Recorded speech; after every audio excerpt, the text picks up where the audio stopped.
Hi, how are you? I hope everyone is well and gearing up. Well, I think fall is just about done. At least it looks like it here in New Jersey. I hope wherever you are, it's warm. I know there's been a cold spell around, but uh we're dealing, right? Another year. So it's good to be with you today and to talk to you about this Sunday's readings.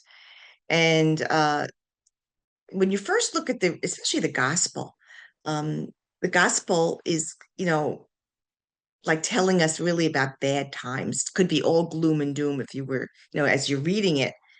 And then we also have to remember that this Sunday, the 33rd week in ordinary time, is the last Sunday in ordinary time for quite the while. Next week we have Christ the King, and then we have, first week of Advent. So there's a lot coming down the pike in terms of the church calendar, the church liturgical year, which we'll be celebrating the new change soon. But for this 33rd week in ordinary time, the ordinary time are the times when Jesus tells us the nitty-gritty of discipleship and talks about that. It's not like celebratory like Christmas or Christmas season or Easter season and all of that entails. It's the specific meanings of those. Ordinary time teaches us too. It's not so ordinary. Teaches us those hard lessons, or how to deal with things in the world in terms of our discipleship. As I said before, this gospel, when you first read it from the Gospel of Luke, it's really like gloom and doom, and you're reading it and go, oh my goodness, But he tells us to look at the signs of the times, and that's true. Even that was a big deal that came out of the Second Vatican Council, was for us to be able to look at the signs of the times and be prophetic about it. How does it look? What's going on? Not to bury our heads in the sand, because that's not going to solve anything, right? And in our own little worlds, it doesn't mean we're going out to the world to save it, but in our own little worlds of our family and our friends, how do we act as disciples during these difficult times? The world is certainly going through difficult times today. The signs of the times are telling us that, but they did for other generations as well. And I remember talking to my grandmother about how they got through World War II.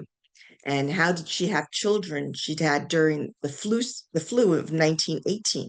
What was that like? So every generation, every time has had its difficult times and gloomy times.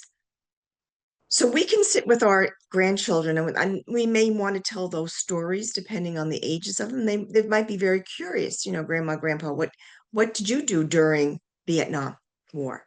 What did you do? How did you handle that? What did you think?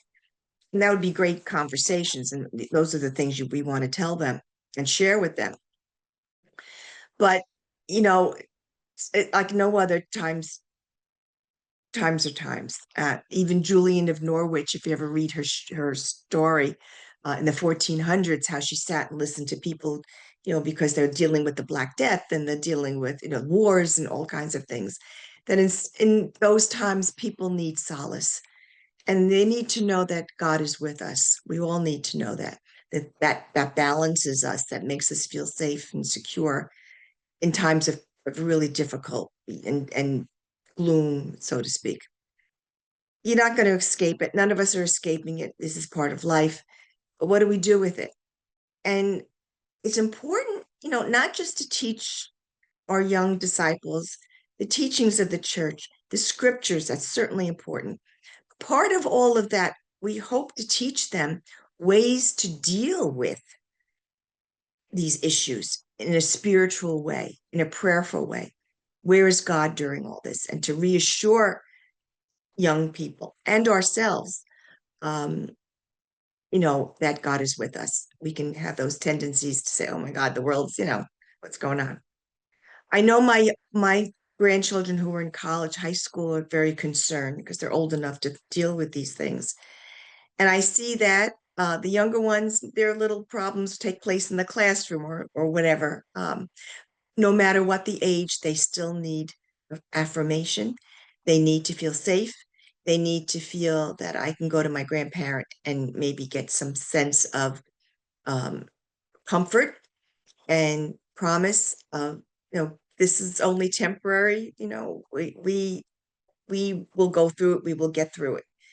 It could be a personal issue as well. It doesn't mean that, it's the world, but to look at their own little worlds and, what are they dealing with? So we have to teach them skills besides the lessons. And that's part of it. And, we talk about prayer. Certainly, prayer comes into it. Every age has its level for praying, and how do we teach them to trust in God, that God will take care of it. And certainly, you can go back to Scripture, read the Sunday's Gospel at the end of the Gospel. It's more upbeat, to know that our God is with us. And we need to let them know that what we have that helps us get through. I know for me, certainly is prayer, but it's also my faith community, knowing that other people are praying with me, that takes, helps me to realize that our God is among us during these difficult times. So we need to teach them also uh, perseverance. Sometimes, especially we talk about how God answers prayers, and God doesn't always answer prayers the way we want. How do you persevere through something? How do you endure something? So sometimes the best way to do that is to tell them your story or your stories of how you persevered through a difficult time, how you prayed during a difficult time and what happened. Who did you turn to during a difficult time that you felt would support you or help you deal with, whether it's a personal spiritual matter or whether it's a real, occurrence in life that is difficult to handle. So again, those skills of perseverance really comes from us. And they all want to know, no matter what age level, and they want to know our story. We have to show our grandchildren and those, pieces of our own discipleship, how we followed Christ during these times and call for God's help during these times, and knowing that our God is with us. So we talk about, our own stories, and this is how it happened. This is how I dealt with it. This is how I lived through it. Uh, and they will learn that as much as the teachings of the church. And at times it may be even more important for them to know, how do I get through this? Or how did others get through it? Read the lives of the saints. Uh, Again, as I said, no one escapes anything, suffering or any of that. How did they do it? So sometimes they show us great example. The kids really want to hear from you. That's part of your relationship. Tell them how it went. Tell them the truth. Tell them that, this is how I dealt with it. And this is where God was for me, whether it was increased, going to mass, whether it was, reception of the Eucharist, those things that, whether it was going to confession, as well. You don't have to get into full detail, whatever your story is, but let them know and you know what, you're here and talking about it. You survived it.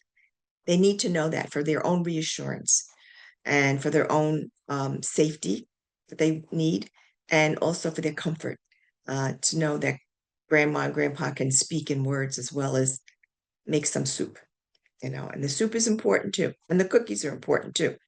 But they also need to hear from you, your story, and how you persevered through these tough times. That's the lesson for today and the lesson for this Sunday.